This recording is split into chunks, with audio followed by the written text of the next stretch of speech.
Good morning, students. In last video we have learned chapter 1 हमारी भाषा, and today we are going to do exercises of chapter 1. Exercise के सही उत्तर के सामने सही का चिन्ह लगाएं तथा रिक्त स्थान भरें. आपको कुछ ऑप्शंस दिए गए हैं जिनमें से जो सही आंसर है उस पर आप टिक लगाएंगे, मीन्स राइट का साइन लगाएंगे.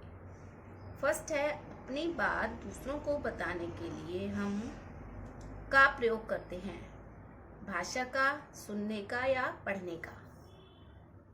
फिर से रिपीट करती हूँ, अपनी बात दूसरों को बताने के लिए हम का प्रयोग करते हैं, भाषा का करते हैं, सुनने का करते हैं या पढ़ने का करते हैं. तो हम भाषा का उपयोग करते हैं, यानी जब हम अपनी बात दूसरों को बताते हैं तो हम भाषा का उपयोग करते हैं. फर्स्ट में आएगा भाषा, भाषा पर हम टिक लगाएंगे और यहाँ पर भी फिल कर देंगे भाषा. सेकेंड है, भाषा के रूप हैं. तो भाषा के दो रूप होते हैं, 1, 2, 4. तो अब 2 पर टिक लगाएंगे क्योंकि भाषा के दो रूप होते हैं. भाषा के दो रूप होते हैं, मौखिक और लिखित. ये मौखिक की डिटेल है और ये लिखित की है. लिखित का, मौखिक का अर्थ है मुख से बोला हुआ और लिखित का अर्थ है लिख कर.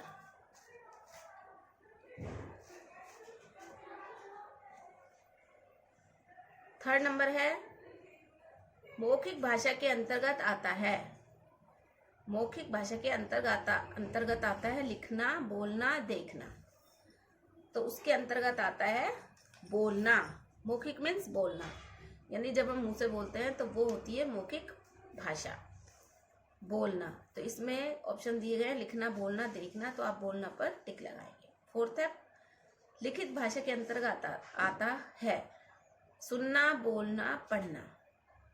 तो इसमें आएगा, लिखित के लिए आएगा पढ़ना, यानी पढ़ना लिखित भाषा के अंतर्गत आता है. कुछ लिखा हुआ है उसको हम पढ़ रहे हैं तो वो आ जाएगा लिखित भाषा के अंतर्गत. सुनना, बोलना और पढ़ना, तो पढ़ना आ जाएगा. ठीक है, जैसे अखबार अगर हम पढ़ रहे हैं तो अखबार तो लिखा हुआ है, उसी को हम पढ़ रहे हैं तो वो हो जाएगा लिखित भाषा.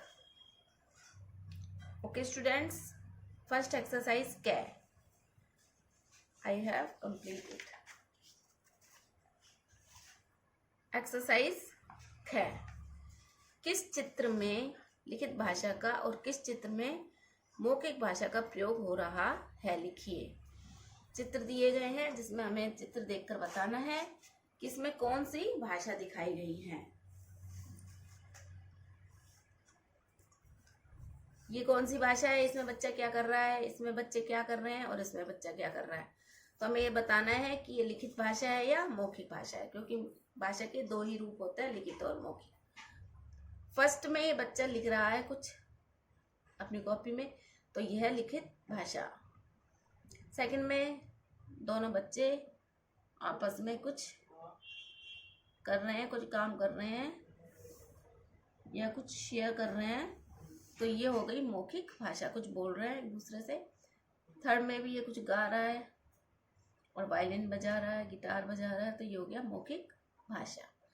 इसमें हो गया लिखित भाषा, इसमें आएगा मौखिक भाषा और इसमें आएगा मौखिक भाषा. एक्सरसाइज गया है, इस चित्र को ध्यान से देखिए और इसमें आपको जो बातें समझ में आती हैं उन्हें लिखिए. ये जो चित्र दिखाया गया है इसके अकॉर्डिंग हमें कुछ सेंटेंस बनाने हैं, मतलब जो इस चित्र में हो रहा है, जो हमें दिखाई दे रहा है.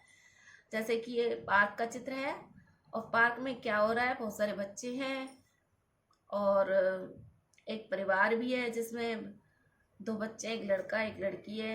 ये मदर है, ये मदर है, ये फादर है और ये इनके बच्चे हैं. ये भी पार्क में घूमने आए. तो इसके अकॉर्डिंग, इस पिक्चर के अकॉर्डिंग हमें कुछ सेंटेंस लिखने हैं बनाकर.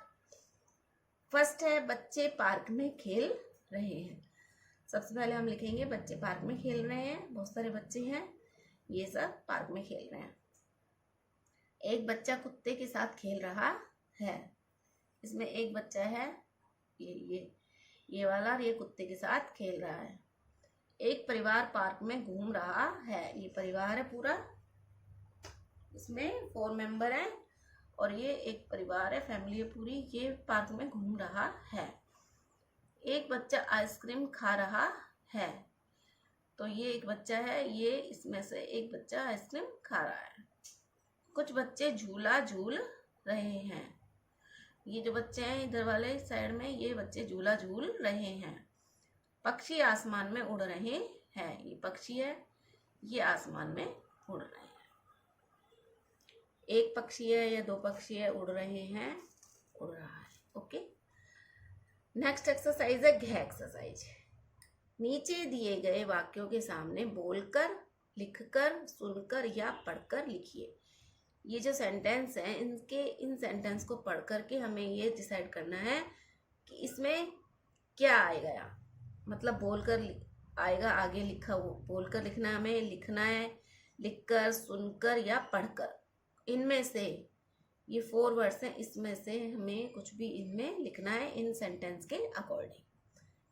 फर्स्ट है, नानी ने कहानी सुनाई। तो कहानी कैसे सुनाएंगी नानी? बोलकर। तो इसमें आ जाएगा बोलकर, ये वाला बोलकर। ठीक है, फर्स्ट वाले में। सेकेंड है, हमने कहानी को सुना। कहानी को सुना, सुनकर। थर्ड है, प्रिया ने चिट्ठी में मन की बात बताई। तो चिट्ठी में कैसे मन की बात बताएंगे? चिट्ठी में क्या होता है? चिट्ठी में हम लिखते हैं, लिख कर। थर्ड नंबर पे आएगा लिख कर।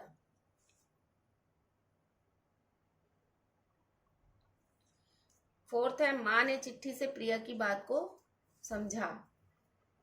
अब माँ ने क्या करा? चिट्ठी का क्या किया, कैसे समझा कि प्रिया ने क्या लिखा, और चिट्ठी को पढ़ा, है ना। तो इसमें आ जाएगा पढ़कर। ठीक है, ये वाला पढ़कर। फिफ्थ है, रोहन ने पिताजी को फोन किया। रोहन ने पिताजी को फोन करा। फोन पर हम क्या करते हैं? बोलते हैं, तो इसमें आएगा बोलकर। सिक्स्थ है, पिताजी ने रोहन को फोन पर जवाब दिया। तो जवाब दिया, जवाब कैसे देंगे हम? फोन आता है तो बोल करके जवाब देते हैं, तो इसमें भी आ जाएगा बोलकर। बच्चे एक बार फिर से मैं इसको रिपीट करती हूँ। नानी ने कहानी सुनाई, बोलकर। सेकंड, हमने कहानी को सुना, सुनकर। थर्ड, प्रिया ने चिट्ठी में मन की बात बताई, लिखकर। फोर्थ है, माँ ने चिट्ठी से प्रिया की बात को समझा, पढ़कर। फिफ्थ है, रोहन ने पिताजी को फोन किया, बोलकर। सिक्स्थ है, पिताजी ने रोहन को फोन पर जवाब दिया, बोलकर। नेक्स्ट एक्सरसाइज है, अगर हम किसी से अपनी बात नहीं कह पाते तो दुनिया कैसी होती? अगर हम अपनी बात किसी को नहीं कह पाते तो क्या होता? जब हम किसी को अपनी बात ही नहीं कह पाते, यानी कोई बोल ही नहीं पाता, ठीक है, तो दुनिया कैसी होती? कोई 2 बातें लिखें। तो दुनिया ऐसी होती शांत, कोई बोलता ही नहीं, कहीं से कोई शोर ही नहीं होता, आवाज ही नहीं होती, और आवाज रहित। शांत और आवाज रहित, यानी दुनिया कैसी होती? शांत और आवाज रहित। Okay students, thank you. आपको घ एक्सरसाइज अपनी नोटबुक में फिल करनी है, और ऑल एक्सरसाइज जो भी हैं वो सब आपको अपनी बुक में फिल करनी है। नोटबुक में आपको घ एक्सरसाइज करनी है। सभी एक्सरसाइज की आप लर्न करेंगे। Okay, thank you.